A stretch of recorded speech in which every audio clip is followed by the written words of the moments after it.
अस्सलाम वालेकुम। उम्मीद करती हूँ कि आप सब लोग खैरियत से होंगे। जैसा कि आप लोग जानते हैं कि रिसेंटली एफजीईआई की जानिब से ईएसटी मेल और फीमेल के लिए बहुत सारी वैकेंसीज अनाउंस की गई हैं। ईएसटी के अलावा भी टीचिंग और नॉन टीचिंग स्टाफ के लिए वैकेंसीज अनाउंस हुई हैं। तो अब ये जितनी भी पोस्ट हैं इनका टेस्ट जो है विद इन 1 मंथ एक्सपेक्टेड है। यानी जब एफजीआई कोई पोस्ट अनाउंस करता है तो उसमें 1 महीने के अंदर-अंदर उसका जो टेस्ट है वो कंडक्ट हो जाता है। तो अब सवाल ये है कि टाइम जो है वो शॉर्ट है और इस शॉर्ट टाइम में तैयारी जो है वो किस तरह से की जाए कि इसमें आपकी तैयारी जो है कंप्लीट हो जाए और टू द पॉइंट हो जाए। तो उसके लिए सबसे पहले हम सिलेबस की बात करेंगे जिसमें टोटल जो है वो 6 सब्जेक्ट्स इंक्लूडेड हैं, जिनमें English, Pakistan studies, mathematics, computer science, general science और प्रोफेशनल पार्ट यानी जिसमें पेडागोजी का पार्ट आता है टीचिंग रिलेटेड, ये सब शामिल हैं।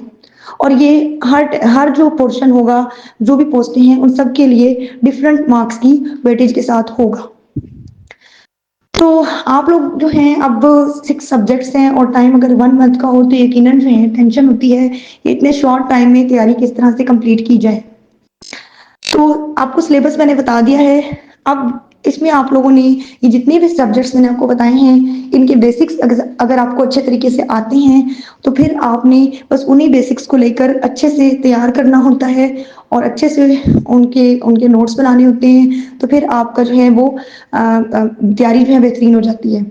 अब उसमें एक चीज़ ये भी आती है कि आप लोग सबसे पहले पास्ट पेपर देखें कि पास्ट पेपर्स किस तरह से आते हैं, उनमें किस तरह के क्वेश्चंस आते हैं। और फिर जो है आप लोग उसकी तर्ज पे इन टेस्ट की तैयारी कर सकते हैं। तो ये है कि जिस तरह अब इसमें जो है इंग्लिश का अगर मैं बात करूँ तो आप सभी को पता है कि इंग्लिश में पार्ट्स ऑफ स्पीच और यानी ग्रामर जो है जितनी भी और उसके अलावा जो है वोकैब्युलरी जिसमें सिनोनिम एंटोनिम्स पूछे जा सकते हैं। इसी तरह correction of sentences, active passive, direct indirect, तो काफ़ी चीज़ें जो है वो ग्रामर में आ जाएंगी जो आपने इंग्लिश के पार्ट में कवर करनी होंगी।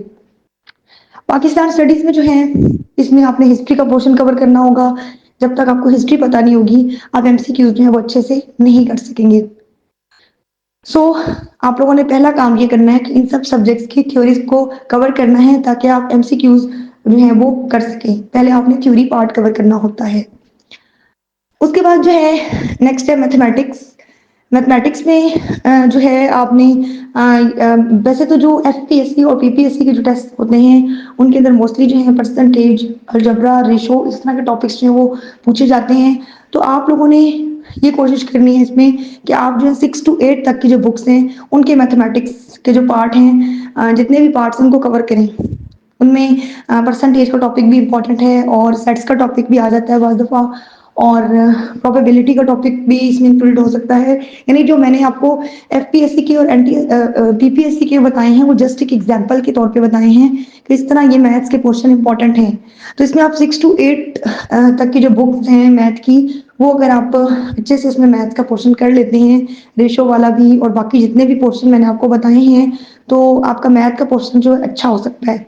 लेकिन मैथमेटिक्स का जो सब्जेक्ट है वो बेसिकली आपकी प्रैक्टिस मांगता है जिस तरह इंग्लिश है। तो जब तक आप प्रैक्टिस नहीं करेंगे तो मैथमेटिक्स जो है वो आप नहीं कर सकते। उसके बाद जो है कंप्यूटर साइंस की बात करेंगे तो कंप्यूटर साइंस भी इसी तरह है कि आप प्रैक्टिकली अगर कंप्यूटर से वाकिफ़ हैं तो आप इजीली इसके एमसीक्यूज कर सकते हैं। अदरवाइज़ जिन्होंने कंप्यूटर नहीं पढ़ा उनके लिए बहुत मुश्किल हो जाता है।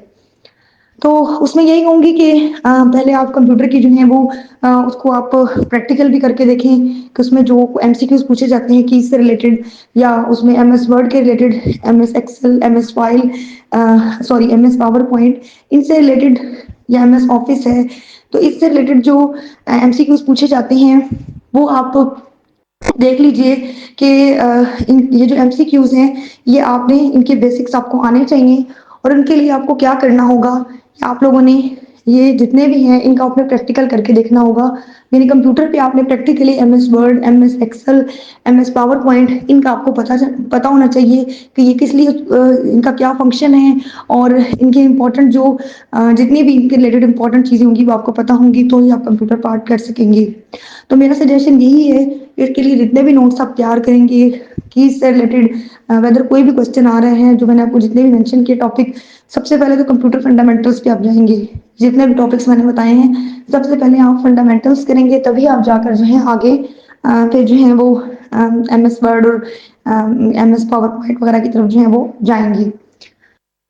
उसके बाद जो है जनरल साइंस की बात करते हैं, तो जनरल साइंस में बेसिकली बायो केमिस्ट्री और फिजिक्स आती हैं, लेकिन यहाँ पर जनरल साइंस में मतलब बेसिकली तीनों चीज़ें आ रही होती हैं। तो इसमें आपने बायो फिजिक्स केमिस्ट्री नहीं करनी first year second year level की, बल्कि आपने जो 6 to 10 स्पेशली जो साइंस आपने पढ़ी होती है, या मैं 6 से 8 स्पेसिफाई करूँगी, क्योंकि 9th में जो है फिर आपका आर्ट्स और साइंस का वो डिफरेंस आ जाता है। लेकिन इसमें आपने जो साइंस आप सारी लाइफ पढ़ते हैं जनरल साइंस, वही उसी के MCQs आते हैं। तो उसमें जो कुछ इंपॉर्टेंट टॉपिक्स होते हैं, जैसे बायो के कुछ इंपॉर्टेंट टॉपिक्स होंगे, कुछ फिजिक्स के इंपॉर्टेंट टॉपिक्स होंगे, कुछ केमिस्ट्री के, तो उन सब के मिला के आपने जो है MCQs तैयार करने होते हैं, ताकि जो है आप एक जनरल साइंस की तैयारी जो है वो कर सकें, क्योंकि साइंस में बेसिकली यही चीज़ें इंक्लूडेड होती हैं। तो उसमें जो टॉपिक्स हैं वो आप लोग ज़ाहिर है आपने पढ़ा होगा, अपनी लाइफ में आप सब लोग साइंस पढ़ते हैं, तो आप लोग बेसिकली वाकिफ होते हैं कि कौन सा पार्ट जो है वो जनरल साइंस में केमिस्ट्री के रिलेटेड है, कौन सा पार्ट फिजिक्स के रिलेटेड है, और कौन सा पार्ट जो है वो इसमें बायो के रिलेटेड है। क्योंकि आप आगे चल के जब अडॉप्ट करते हैं सब्जेक्ट्स को, सिलेक्शन ऑफ सब्जेक्ट्स करते हैं 9th में, तो आपको समझ आ जाती है कि कौन से सब्जेक्ट्स जो हैं वो साइंस के और कौन से जो वो आर्ट्स के। तो इसमें आपने फिर बेसिकली यही साइंस 6 to 8 तक कर लें, तो आप लोगों की साइंस है वो अच्छे से हो सकती है। और लेकिन इसमें ये है कि आपको ये भी पता होना चाहिए कि कौन कौन से टॉपिक्स जो हैं उनको अपने अच्छे से तैयार करना है, तो आपकी साइंस जो है वो उसका पार्ट जो है वो अच्छे से तैयार होगा। इसमें ये होता है कि सिर्फ बुक पे नहीं जाना, आपने थ्योरी तो करनी ही है, लेकिन आपको कुछ इंपॉर्टेंट MCQs जो हैं वो भी आपको पता होने चाहिए, इंपॉर्टेंट नोट्स आपके पास होने चाहिए, जिनसे आपको आइडिया हो कि किस तरह जो MCQs टेस्ट में आ सकते हैं। उसके बाद लास्ट पार्ट की बात करेंगे प्रोफेशनल की, और इसमें पेडागोजी आती है, यानी टीचिंग रिलेटेड क्वेश्चन आपसे पूछे जाएंगे। तो इसमें ये है कि आप लोग जो है आपको जो है मुख्तलिफ किस्म की थ्योरीज होती हैं, टीचिंग मेथड्स होते हैं, क्लासरूम मैनेजमेंट के असूल आ सकते हैं, या आपसे पूछा जा सकता है कि सिलेबस के हवाले से, करिकुलम के हवाले से, और यानी जितनी भी टीचिंग रिलेटेड चीज़ें होंगी वो आपके माइंड में होनी चाहिए। तो उसके लिए भी आपको पहले थ्योरी आनी चाहिए, और उसके बाद जो है आप नोट्स की तरफ या MCQs की तरफ आएंगे। तो ये तो मैंने आपको एक सिलेबस का जो है वो सारा बताया है। तो अगर आप ये चाहते हैं कि आप इन टॉपिक्स को अच्छे से तैयार करें और आपकी तैयारी बहुत अच्छी हो, टू द पॉइंट हो, आपकी थ्योरेटिकल तैयारी भी हो और आपकी जो है वो MCQ बेस्ड तैयारी भी हो, आपको नोट्स भी प्रोवाइड किए जाएं, तो उसके लिए आप हमारा जो सेशन है वो ज्वाइन कर सकते हैं, जो कि इंशाल्लाह 15 सितंबर से स्टार्ट होने जा रहा है। उसमें इन तमाम सब्जेक्ट्स की तैयारी की जाएगी। तो जितने भी लोगों ने इन सब पोस्टों पे अप्लाई किया हुआ है, चाहे कि वो EST की पोस्ट है, चाहे वो लाइब्रेरियन की है, इसमें जितनी भी पोस्ट है मतलब आपके टीचिंग स्टाफ के और नॉन टीचिंग स्टाफ के सिलेबस को कवर कर रही हैं, वो आप लोग जो हैं सबका सिलेबस ऑलमोस्ट सेम ही है, बस वेटेज का मार्क्स का थोड़ा डिफरेंस होगा, लेकिन सिलेबस जो है वो सेम ही होगा, सब्जेक्ट सेम ही होंगे। तो आप लोग जो है हमारे सेशन को ज्वाइन करें, इंशाल्लाह आप लोग जो है इसमें आपको कंप्लीट तैयारी करवाई जाएगी इन तमाम सब्जेक्ट्स की, और आपको इन सब्जेक्ट्स के जो हैं वो रिकॉर्डेड लेक्चर्स प्रोवाइड किए जाएंगे। और उसमें ये फ़ायदा होता है कि आप बाउंड नहीं होते कि आपने मखसूस टाइम पे जो क्लास लेनी ही लेनी है, जब आप इजी होंगे तो आप लोग उस लेक्चर को देखकर अपने नोट्स जो है वो तैयार कर सकते हैं। उसके अलावा जो है आपको नोट्स प्रोवाइड किए जाएंगे इन तमाम सब्जेक्ट्स के, और MCQs फॉर्म में वो होंगे, और आपको पास्ट पेपर्स भी करवाए जाएंगे। फिर एंड पे जब एक सब्जेक्ट खत्म होगा तो आपकी तैयारी देखने के लिए जो है हम आपको एक जो क्विज है वो आपको देंगे, ताकि हम ये असेस कर सकें कि आपको जो हमने तैयारी करवाई है सब्जेक्ट की, वो उस पर आपको कितनी जो है वो कमांड हासिल हुई है।